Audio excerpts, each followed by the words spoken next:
चारों दोस्त एक जगह पर जमा हो चुके थे क्योंकि आज वो भोजन लेने बहुत दूर जाने वाले थे। दोस्तों, हम सब उत्तर दिशा में जा तो रहे हैं, मगर हम सबको सावधानी से काम लेना होगा क्योंकि वहाँ पर शिकारी पक्षी भी रहते हैं। और दूसरी बात, लालच बुरी बला है, आप सब में से कोई भी लालच ना करे। हाँ, रानी बिल्कुल ठीक कह रही है। हम सब उतना ही भोजन लेंगे जितना हमें जरूरत होगी। उन सब की बातें सुनकर कालू कौवा कहता है, अरे ये क्या बात हुई? जब हम सब इतना दूर जा ही रहे हैं तो हमें कुछ दिनों का भोजन तो लाना ही चाहिए। कालू भैया, आपकी बात भी ठीक है, मगर हम उस जंगल में ज्यादा देर रुके तो हमारी जान को खतरा भी हो सकता है, इसीलिए हमें लालच नहीं करना। कालू कौवा कुछ नहीं बोलता क्योंकि वो समझ चुका था कि ये सारे पक्षी उसकी बात नहीं मानने वाले। इसके बाद वो सारे दोस्त दूसरे जंगल के लिए निकल पड़ते हैं।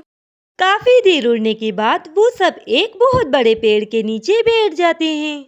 चलो दोस्तों, हम सब अपने लिए भोजन लेने अलग अलग दिशा में जाएंगे और भोजन मिलने के बाद इसी पेड़ के नीचे मिलेंगे। फिर वो सब अलग अलग दिशा में फल ढूंढने निकल पड़ते हैं। रानी चिड़िया को तो एक जगह पर बहुत सी बेरीज दिखाई देती हैं। अरे वाह, मुझे तो इतनी जल्दी भोजन मिल गया, पता नहीं मेरे दोस्तों को कुछ मिला या नहीं। इधर पायल चिड़िया को भी बहुत से फल मिल जाते हैं और उड़ते उड़ते कबूतर को भी एक जगह पर बहुत से अमरूद दिखाई देते हैं, जिन्हें देखकर कबूतर बहुत खुश हो जाता है। अरे वाह, इतने सारे अमरूद, मगर मुझे याद है कि मुझे यहाँ से थोड़े ही अमरूद लेने हैं। इधर कालू कौवे को भी एक बहुत बड़ा केलों का बाग दिखाई देता है। इतना सारा भोजन देखकर कालू कौवे के मन में लालच आ जाता है। मैं यहाँ से बहुत से केले तोड़कर इधर ही छुपा देता हूँ और अपने दोस्तों से कहूँगा कि मुझे भोजन नहीं मिला। फिर कालू कौवा बहुत से केले तोड़कर उन्हें झाड़ियों में छुपा देता है। बॉस जी, मैंने इस जंगल में बहुत से पक्षियों को आता हुआ देखा है। टुक टुक, ये तो बहुत अच्छी बात है, तो जल्दी से जाओ और जाकर उन पक्षियों को वर्गलाकर मेरे पास ले आओ। बॉस जी, ठीक है, मैं अभी जाता हूँ और उन पक्षियों को लालच देने की पूरी कोशिश करता हूँ। फिर सारे दोस्त भोजन मिलने के बाद उसी बड़े पेड़ के नीचे जमा हो जाते हैं। चलो, आज के लिए ये भोजन काफी है, मगर कालू भैया, आपके फल कहाँ हैं? क्या आपको भोजन नहीं मिला? नहीं रानी, मैंने बहुत ढूंढा मगर मुझे खाने को कुछ न मिला। ऐसा कैसे हो सकता है कालू भैया? मगर आप चिंता ना करें, हम सब अपने अपने फलों में से कुछ फल आपको दे देंगे। कालू कौवा दिल ही दिल में बहुत खुश होता है कि उसे बिना मेहनत किए ही इतने सारे फल मिल जाएंगे। सब आपस में बातें करते ही हैं कि वहाँ पर उड़ता हुआ उल्लू आ जाता है। अरे वाह, अच्छा हुआ आप सब मुझे यहाँ मिल गए। आज मेरा जन्मदिन है और आप सब हमारे मेहमान हैं। मैंने अपने जन्मदिन की खुशी में तरह तरह के भोजन बनाए हैं, इसीलिए आप सब मेरे साथ चले और मजे मजे के भोजन खाएं। ये सब सुनकर कालू कौवे के मुंह में तो पानी आ जाता है, मगर रानी चिड़िया कहती है, नहीं उल्लू, हमारे पास अपना भोजन है, हम इसे ही खा लेंगे। हम सबको कोई जरूरत नहीं है तुम्हारी पार्टी में जाने की। हाँ, रानी बिल्कुल ठीक कह रही है, हमें कोई जरूरत नहीं किसी अनजान पक्षी के साथ जाने की। वो सारे पक्षी उल्लू के साथ जाने के लिए साफ मना कर देते हैं, मगर कालू कौवा उल्लू की लालच में आ जाता है। कालू कौवे, मुझे तुम इन सब में से ज्यादा समझदार दिखाई देते हो। देखो, ऐसे मौके बार बार नहीं मिलते।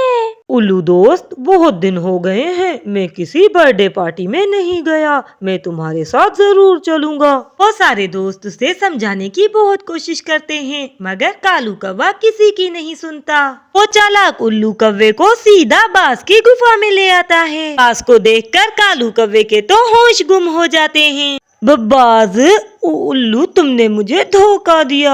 नहीं कालू कौवे, इसने तुम्हें धोखा नहीं दिया, बल्कि तुम तो अपनी लालच की वजह से फंस गए। इतना कहकर वो बाज कालू कौवे के ऊपर हमला कर देता है और उसे 1 मिनट में ही खा जाता है। गर्मी भी बहुत ज्यादा थी। राजू चूड़ा दाना खाने के बाद घर को लौट रहा था कि इसे बहुत प्यास लगती है। वो उड़ता हुआ एक नदी के पास आता है। गर्मी के मारे राजू का बहुत बुरा हाल था। उफ, गर्मी भी बहुत ज्यादा है। मैं जल्दी जल्दी से नदी का ठंडा ठंडा पानी पी लेता हूँ। इसके बाद राजू नदी से पानी पीने लगता है और जब वो दिल भरकर पानी पी लेता है तो अचानक ही उसकी नजर सामने रखी हुई एक साइकिल पर पड़ती है। अरे, इस जगह पर ये साइकिल कहाँ से आई? यहाँ पर तो कोई दिखाई नहीं दे रहा। ये साइकिल किसकी हो सकती है? कुछ देर गुजर जाने तक जब राजू को कोई भी दिखाई नहीं देता तो वो उस साइकिल को अपने घर ले जाने का इरादा करता है। लगता है इस साइकिल का कोई भी मालिक नहीं। मैं इस साइकिल को गुग्गू के लिए ले जाता हूँ। वो इसे देखकर बहुत खुश होगा और अगर इसका कोई मालिक आ गया तो मैं उसे ये साइकिल वापस कर दूंगा। और इसके बाद राजू चूड़ा वो साइकिल चलाता हुआ अपने घर की तरफ चला जाता है।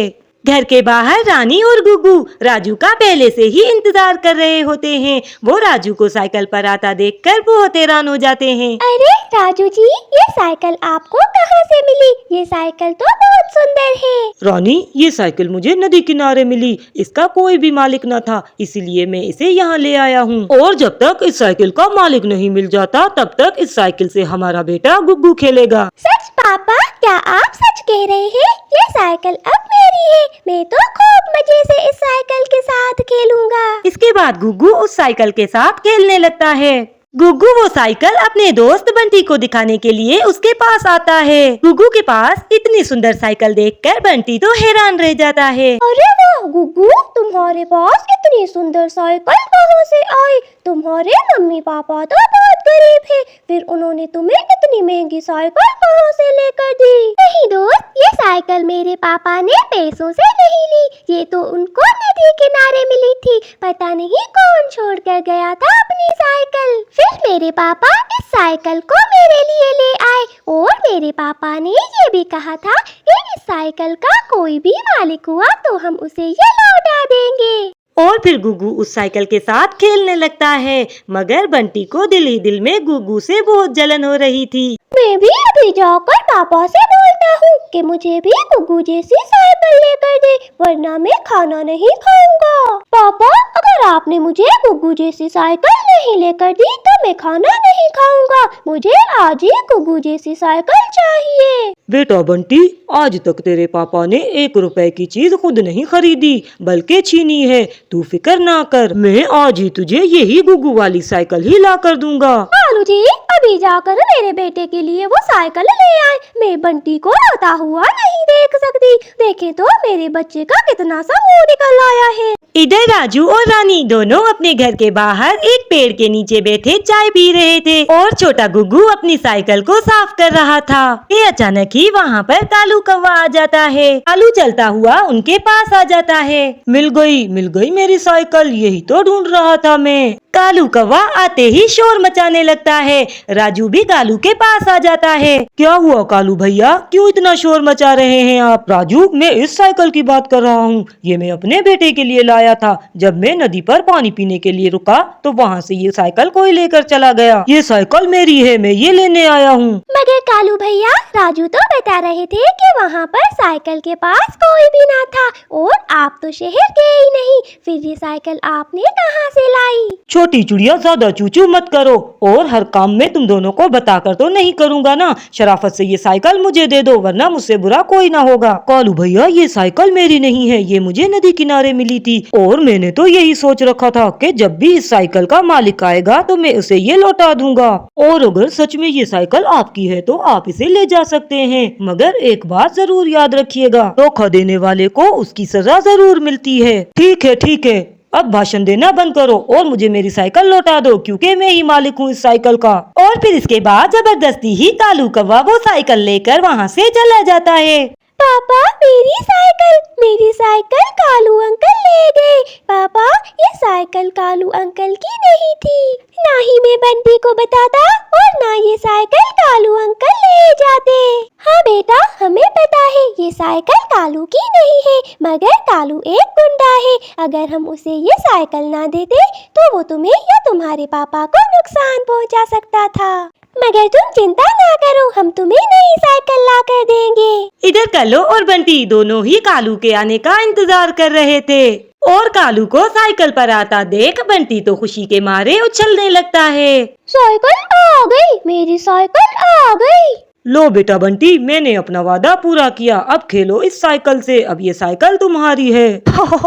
उस गुग्गू का मुंह तो देखने जैसा था। वाह कालू जी, क्या बात है, आप तो बड़े शातिर निकले। मुझे नहीं लगा था कि वो राजू आपको इतनी आसानी से ये साइकिल दे देगा। मम्मा, यहाँ खड़ी की थी मैंने अपनी साइकिल और मैं साइकिल को छोड़कर थोड़ा दूर गया और वापस आया तो यहाँ पर साइकिल थी ही नहीं। मम्मा, पता नहीं कौन मेरी साइकिल ले गया। बेटा तू फिक्र ना कर, जिस किसी ने भी तेरी साइकिल चुराई है आज उसके खैर नहीं, उसने मानो चील के साथ पंगा लिया है। वो जो सामने जंगल है उसी जंगल के पक्षियों ने चुराई होगी तेरी साइकिल। चल अभी पता करते हैं। और इसके बाद मानो चील और उसका बेटा वहाँ से उड़ जाते हैं। चील का छोटा सा बेटा चलते हुए कालू के पास आता है। ओए छोटे से चील के बच्चे, क्या करने आया है तू यहाँ? चल भाग यहाँ से। और ऐसी नजरों से मेरे बेटे की साइकिल की तरफ क्यों देख रहा है? अंकल, ये साइकिल तो बहुत सुंदर है, कहाँ से चुराई है ये आपने? अरे ओ चील के बच्चे, तेरा दिमाग खराब तो नहीं? कहीं से मिली नहीं है मुझे, पूरे 3000 की साइकिल ली है मैंने।